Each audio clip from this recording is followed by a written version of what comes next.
tumayo po tayong lahat bilang paggalang sa pagbabasa ng salita ng Panginoon. Ang susing talata po ngayon ay matutungayan natin sa Lumang Tipan, sa Ikalawang Kronika, Kapitulo 7, talatang 14. Ganito po sinasabi: kung ang aking bayan na tinatawag sa pamamagitan ng aking pangalan ay magpapakumbaba at dumalangin at hanapin ang aking mukha at talikuran ang masamang lakad, aking ang diringgin sa langit at ipapatawad ko ang kanilang kasalanan at pagkagalingin ko ang kanilang lupa. Purihin ko ang Panginoon sa pagkabasa ng kanyang banal na salita. Handa na ba kayo? Tayo pong lahat ay pagpapalain ng Diyos. Sabi po dito sa talatang binasa, ipapatawad ang kanilang kasalanan at pagkagalingin ang kanilang lupa. Amen po, tayong lahat ay napatawad na ng Panginoon.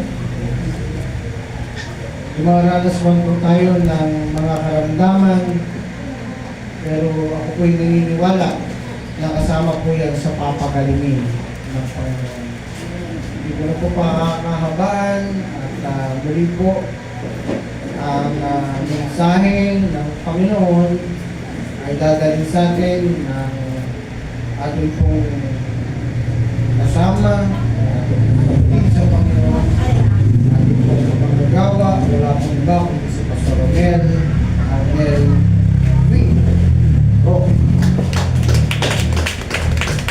Ama, itong pinakamamahal, may bilabid kong paring Pastor Henry. Hallelujah, hallelujah, Lord Jesus Christ. Pinagpalapan po natin ng Lord. Kapagkat ang Diyos ay nagpapatawad ng lahat ng kasalanan. Anong kasalanan po? Meron hindi pinatatawad ng Diyos. Ano yun? Yung hindi hinihingi ng tawad. At merong kasalanan wala nang pangalawa at hindi na maihingi ng tawad. Ano yun? Yung pagpapatiwala. At tulad ng ginawa ni Judas. Sikat na sikat si Judas ngayon, mga kapatid. Okay, announcement po muna. Ang DCMC prayer meeting po natin every Wednesday, 6:30 p.m. ay magbabalik normal. Igagayak po muli ng ating kapatid na Sister Sonia yung mga gaganap sa Miyerkules.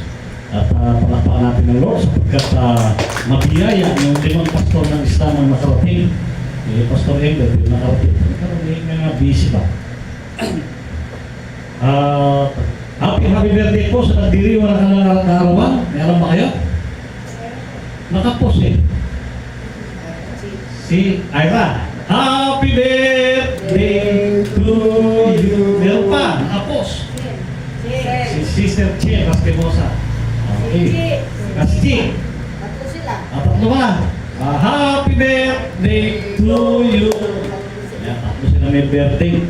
So, naway pagpalain kayo ng Lord at napagkaroon pa kayo ng maraming kaarawan at ang kaarawan, ang buhay nyo ay gagamitin ng Panginoon. Amen. Pagpalaman po natin ng music ministry, ang kanilang inawit ay puro ng Holy Spirit. May napansin ba kayo doon? Bakit pag yung mga lumang kanta ang inaawit ay puro ng Holy Spirit? Huwag mo isa na yung gate. Saan? Huwag mo nila. Baka may dumating. Bakit pagka luma yung bago yung inaawit ay parang kulang na pa si Joel? Kasi noon yung umaawit, yung gumawa ng awit ay buhang sa kanilang puso. Nang sila'y baguhin ng Diyos ay tunay na nagbago. Kung dating kurap na wala yun, mamaya pag-aaralan po natin. Pero yung awit ngayon ay may kaibahan, no? Dahil may mapupuna tayo pag-aaralan po natin yan, mga kapatid. Ang BCMC Amihan Mission Church Service ay palakpakan natin ng Lord sa buhay ng kapatid na Sister Sonia. Magtagumpay po ang ganyan naging 4 na Bible study kahapon, 2 sa Tabuating, sa mga kamag-anak o kapitbahay at 2 sa Amihan. Abar po, ano po? Kung saan yung isa hindi niya natagpuan, meron siya natagpuan doon na naglalaba, ay habang naglalaba ay nananalangin, di dumating siya at siya pinagbigyan. So napakabuti po ng Lord. At nagbukas po tayo sa amihan na Mission Church ng reading tutorial. Kasi napansin ko po na yung mga elementary ngayon kapatid, grade 5 na hindi pa rin bumas. At ba't nagkalaas ko ng loob na magturo ng reading tutorial na maging best reader ng inyong mga anak? Kasi yung anak ko si Prinsesa, hindi nag-kinder yan. Nung pumasok ng grade 1, best reader. Bakit? Tinuruan ko ng best reading. Tinuro ko yung nag-record ako nag-record ko sa tape yung kasi tinuturo ko ba, ka. Ngayon, nire-rewind niya. At wala ako, tinuturo niya. Ito matindi. Hindi tinuturo ng elementary teacher yung bay, boy. Kaya pag pinabasa mo agad yung baboy, mababasa. Kung hindi nga tinuturo ngayon, pabasa mo yung baboy, hindi mabasa. So, pagpili natin yung mga anak nyo na hindi mapamarunong magbasa, ay pwede naman sa online, kung malayo, kung natin sa umihan. So, isa yun sa napansin ko kasi na napakadali yung bitching, pabasa mo sa bata karamihan hindi mo mabasa. Pero kung ituturo mo yung sun, sing, son, pababasa. Alakpan natin ang Lord. Hindi na na-discard mo natin since ang tinit po natin ay last day namin bukas sa course 5 at kami magpo-coaching na sa course 1. Ang course 1 naman, ang papasok doon ay pag-pray natin. Kapatid na Sonia, kakasasama doon si kapatid na Achi. Pwedeng talin yung bata doon kasi mayroong mga pastor doon talin yung bata. Hanapan ng Lord. Lahat ng gusto sumama, pati mga kabataan sa Bible Studies Amihan, sa Tinit ay welcome po. Libre po yun. Once a week ang pasok sa isang buwan ay 5 days and then pahinga ka ng 2 months or 3 months and then sa ako din papasok ng 5 days once a week. At hanggang matapos po yun, kung nakagraduate ka doon, Bachelor of Theology o Certificate of Theology o Master of Divinity. So, ganyan po kabuti ang Lord. So, pag-pray natin, ang nagpatawag si Governor ng magtitilit. So, ang kailangan na isama doon ay sana dalawa. Dalawa na lang siguro, si kapatid na Sonia at yung kanyang asawa. Nag-usap tayo? Okay sa kanya? Sila mag-asawa kasi hindi pwede kami ng dalawa. Wala akong asawa. Hindi naman pwedeng kami lang ni Sister Archie, napakalalo ko rin ma-issue. Kaya kaya na natin Sister Sonia sa yung kanyang asawa. So tayo po yung kumit manalangin. Dakila namin Diyos sa mapangyari sa lahat. Kami Panginoon ay mag-aaral ng iyong salita. Yung word by word mo ang aming pag-aaralan na hindi masingitan ng anumang ibang aral, Panginoon, kundi aral mo lang. Ayon sa iyong kagustuhan na gawin ng iyong manulat ng author ng Bible at ito rin ang makikiliber na ayon sa iyong kalooban. Kung aming sa dalangin, pabuto salamat sa matamis sa pangalan ng Panginoon Jesus. Sa pinasa po ng ating kapatid na Pastor Embray, our beloved pastor, kung sabi ng Panginoon ay kung ang kanyang bayan na tinatawag sa pamamagitan ng kanyang pangalan ay magpapakumbaba, ano mangyayari? Lagyan natin ng tanong. Kasi magpapakumbaba, lagyan natin, ano mangyayari kung nagpakumbaba ang kanyang bayan? Number 1, lalaganap ang pag-ibig ay maghahari ng Diyos ng lahat ng tao at wala ng gera. Paano lalaganap ang pag-ibig? Nagpakumbaba naman kami pero gera pa rin ang gera. Kurat pa rin ang kurat. Hindi totoong nagpakumbaba kasi ang totoong nagpakumbaba wala ng pagkikipag-gera. Hindi ka na magagalit, hindi ka na mangungurakot na magagalit ang taong bayan dahil sa iyong pangungurakot. Kaya nga yung espiritu ng kanta noon, dahil ang mga gumawa ng kanta noon ay talagang totoo sa kanilang puso na kung sila dati nangungurakot, hindi na sila nangungurakot. Hanggang ngayon. At kung sila ay mahirap na naglingkod sa Diyos, talaga nakita natin ang kanilang paghihirap, hindi sila nagpayaman. Gano'ng kahirap, kilala niyo si Pastor Dennis Cruz. Naglalakad. Mula doon sa may kanto ng diversion hanggang dito, naglalakad. Kaya yung anak ayaw magpasto, ayaw sumunod. Nakita niya hirap ng tatay niya. Pinagtataguan pa rin kung si Halamin ang isang mami. Ito ba yun? Oo nga, pinagtataguan kasi nakita ko si Pastor Dennis. Isilip muna si isang gilid dyan. Kung malaki siya, nakikita pa rin siya sa poste Natanong ko si Sister Minang nung araw, parating kami ni Pastor Manuel, ni Pastor Emre. Ay, Pastor Ray pala. Ako si Alam Minang. Ganda pa nun. Kasi, gano'n, parang, yung bagay kasi natin sa namin ni Pastor Dennis Ngayon, ni Pastor Ray. Tama ako. Hindi naman, pasin mo natin si Pastor Dennis. Tago rin si Pastor Ray. Nakita siya. Malis si Pastor Dennis. Lumabas naman si Alam Minang. Sabi na. Ganyan mga istorya nung araw. Nakita nung anak na napakahirap ng pastor, kaya ayaw ng pastor. Ngayon naman, yung ibang mga anak ng pastor, ayaw din magpastor. Bakit? May issue yung mga pastor ngayon, lalo yumaman. Yumaman sa pagpapastor. Kagandahan ng sasakyan. At ang ipinapatotoo yung magagandang sasakyan. Kami ni Pastor Henry, may papatotoo namin, yung mga bulok namin sasakyan. Talaga naman pinagpala kami ng Lord. Ay bubulong-bulong yun pinagpala ng Diyos yun. Kaya nga mga kapatid, and then ang korupsyon ay nagpatuloy. Dahil yan ang, bakit nangyari? Dahil sinabi ng Panginoon na sa huling panahon ay lalaganap ang pag-ibig ng marami at marami tataligid sa kanyang pananampalataya na hindi na ipapahayag ang katotohanan para sila makalaya sa katotohanan na nangangaral ng katotohanan ngayon yung pinangangaral, wala silang kasalanan, hindi sila namurakot sa bayan.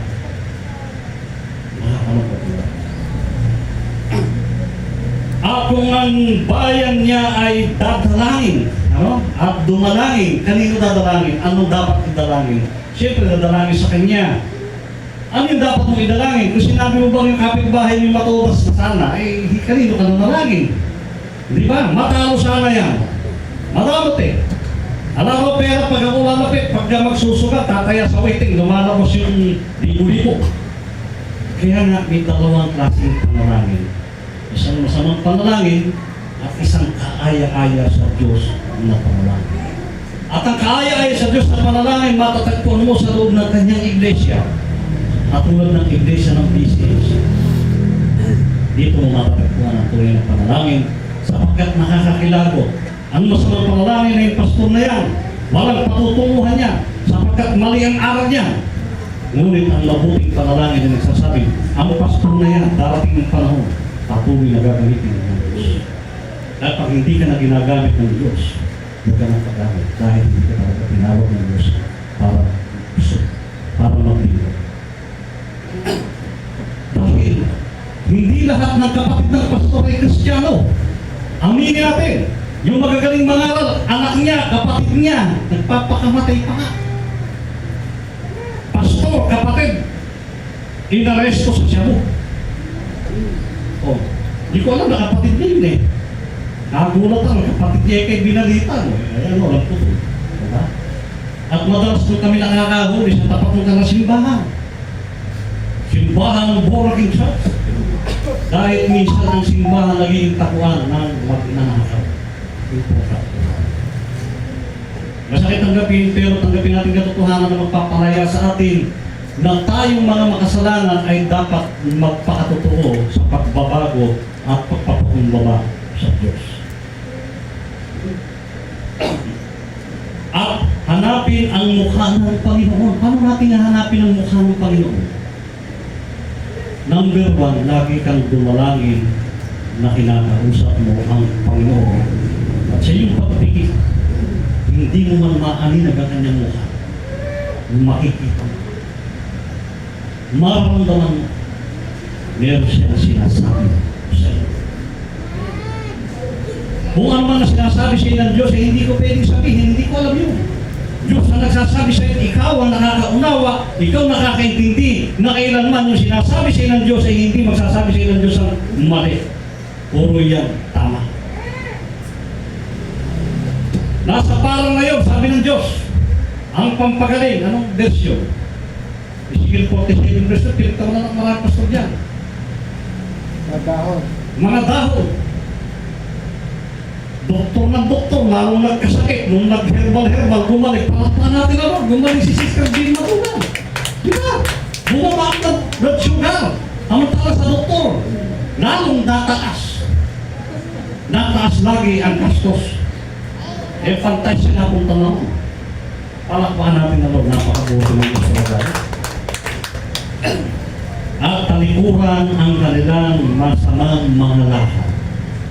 Kung meron pang masamang lakad na tinatago ang isang kapatid, ay hindi pa talaga tunay na siya ay nasa Panginoon. Dahil yan ang trabaho ng mga nagpapanggap na Satanas na nagpupulwag dito ng Diyos. Dahil si Satanas man ay hindi naman totally dead ball. Andyan siya. Kilala niya ang Panginoon. Nangangaral, nagpapanggap na pastor, nagpapanggap na nasa Diyos, pero makikilala mo sa kanya magawa dahil marami siyang sinasabi, malaki ang kanya simbahan, marami siyang pera, pero hindi pa siya ng membro at patuloy na na-involve sa kaso. Nakakalungkot. At doon sa parting Mindanao ay parang wala nang gustong maniwala sa bunay. Dahil halos lahat ng samahan ng mga pastor doon ay kaibigan ng mga na-involve ng mga dito ng Diyos. May issue rin ba sa San Leonardo Ministry Fellowship? Parang wala eh. Walang perang San Leonardo Alistama, wala eh. Yung mayayamang asosasyon tulad ng AMNE, tulad ng may mga issue sila kasi may malaking pera. Kaya nga, mainam para walang pera, walang issue. Kung magkakapera ka, huwag mo ipaalam. Mag-text ka nang wala nakakalam. Magbigay ka ng text sa dalawang pastor, sa isang konsikala, sa isang kapatid, kung kanino magpapatid. Ayun na ng Diyos na nagkakaroon. Kanya ngang diringgin sa langit ang iyong, ano yung diringgin natin sa langit? Ang iyong dalangin. Na may pagpakumbaway. Na may pag-iyak-iyak. At tulad ng iyak ni Pastor Henry. Gayang-gaya yung iyak ng tatay. Pastor, gano'n lang ang iyak. Siya. Kasi kasama ko. Hindi masamang iiyak sa Panginoon ang dinadala ng problema kapatid. Dahil kaya baka ka nagkakaroon ng problema dahil mga may pagkukulang ka na dapat mong baguhin bilang Diyos. Hindi ko sinasabi ito dahil ako ay perfect, no? May pagkukulang din siguro sa Diyos kaya bisa naghihirap. Lahat naman walang perfecto dahil hindi piniturutan ng Diyos na magkaroon ng perfecto, kundi si perfecto Benedicto na po. Walang perfecto, kundi pangalan lamang.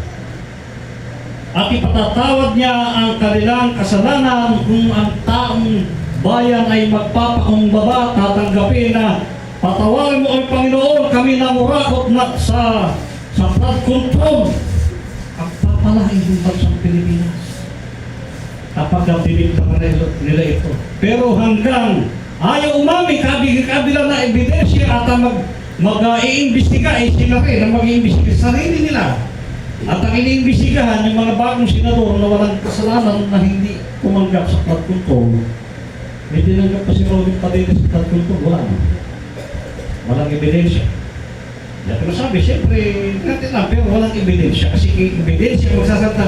Kaya nga, napakahirap daw maging kapitan, maging senador, maging mayor, gobernador, congressman, presidente, yung hindi abogado dahil mabebenta mo. Ano mabebenta mo? Mapalin batas. Kaya nga, pag nagpalata naman ang administrasyon, lahat ng nagbenda mo, kakasuhan ng paglamag sa batas. Kasi binali mo yung batas. Binuo yung batas na yun sa matagal na pag-aaral ng mga sinaunang panahong senador tulad nila Enrile, Mactan, Aguinaldo, whatever, sinusipin na namang matatandang senador. Kapatid, gagalingin niya ang kanilang lupain. Ano ba sakit ng lupain? Ba't pagagalingin? Unang sakit ng lupain, ayaw tumubo, dilig ka ng dilig, ayaw talaga, pataba ka ng pataba. Bakit? Ba't may mga taong, pag nagtanim naman talaga namang yumayaw, malamig daw ang kamay. Pero ang totoo, siguro, nasa tayo. Kung ang puso mo ay susunod doon sa batas ng Panginoon, patungkol sa larangan ng agriculture, una, panalangin mo lupa, baguhin mo yung buhay, sinulpis ka niya kalooban sa hahanap ka. At kung mabato yan, siyempre, hindi yan magandang lupa, gawin mo mabuti at matabang lupa. Tandaan natin mga kapatid, na tayo ay hindi basta lamang nagsisimpa sa Lord. Ginagawa natin ito upang siya makausap natin ng personal sa pamamagitan ng panalangin. Ikaw magkakaroon ng relasyon sa Kanya bilang ikaw ay Kanyang magiging tunay na anak. At ang panganay ng anak na ating kapatid ay ang Panginoon Jesus Cristo. Ayaw natin tumayo, di mo ko pumit na nalaman. Salamat nga po, Father God in heaven, sa iyong ipinapangunawa sa amin. Napatuloy kami lumapit, magpakumbaba sa iyo, mamalik-luhod, talikuran ang aming kasalanan, baguhin ang aming buhay, patuloy namin ikaw sa may Espiritu Katotohanan. Patuloy mga Panginoon, yun at iyong mapagpalang gamay sa ulo ng bawat isa sa amin. Sa mga may sakit karamdaman, Panginoon, salamat sa anong buhay na sila po ay patuloy mo pagkagalingin. Ang katagumpayan sa operasyon ng mga inopera, Panginoon, patuloy mo palakasin, makarecover in Jesus' mighty name. Hindi ko na po isisip, Panginoon, ang kanilang mga pangalan. Kilala mo sila, Panginoon, na sila gagamitin mo balang araw. In Jesus' mighty name, yung kalooban masusunod. Patuloy mo pagkapalayan, bawat isa. Inalayo sila patuloy sa karamdaman, pangalan ka, pangmahal, patuloy na ingatan. Ang samahan saan man kami pumaroon, tunay nga kung hindi nyo kami iiwalay, pumabayaan man, ilalayo sa lahat ng uri ng kalubihan, panlilinlang at iskang Panginoon. Patuloy yung pagkapalain bawat ng isang Panginoon, pagkalooban ng sa kabuhay, siksik, hindi kumaapaw, at ang labis na biyaya ay hindi namin pagdadamot, ipagkakalob namin ayon sa pangangailangan ng aming Iglesia, Panginoon, na tulad ng inyong mga tunay na alagad na pinaghahati-hati ang kanilang kabuhayan para sa iyong gawain. Pagpalain Panginoon ng bawat isa, pagkalooban ng siksik, hindi kumaapaw na kabuhayan, patuloy na pagalingin, ilayo sa lahat ng sakit karamdaman, ingatan, Panginoon. Ito po ang aming sarot na langit, Panginoon, sa mga pamilya namin, Panginoon, ang lahat ng pamilya na kahit hindi mabanggit, Panginoon, in Jesus' mighty name ay yung pinagpapala. Lahat ng narito, ang kanilang mga sambahay, kung pamilya at mahal sa buhay, patuloy mo pagkapalain ng mga nanonood, nakikinig, Panginoon, patuloy mo silang pakikinggan sa pamamagitan ng kanilang walang patid na panalangin. Ito po ang aming samot na langit, papulit pasalamat sa matamis sa pangalan ng aming Panginoon Jesus. So inyo ang hindi maliit na pag-ibig ng Diyos na nagpapatawad ng kasalanan sa krus ng Kalbaryo, na tayo dapat na magbayad, ngunit ng dahil sa kanyang dakilang pag-ibig sa atin ay pinagkaloob niya sa atin ang buktong anak upang sino sa kanya sumampalatay, maligtas at huwag mapahama, kundi magkaroon ng buhay na walang hanggan. Sa kanya na makapag-iingat sa atin, na patuloy tayong malayo sa lahat ng uri ng kapamakan. Sa kanya na patuloy na nagpapatawad ng kasalanan, ang biyaya at pagpapala ng ating Diyos ay sumaating lahat sa ngalan ng Ama, ng Anak, at ng Espiritu Santo. Amen.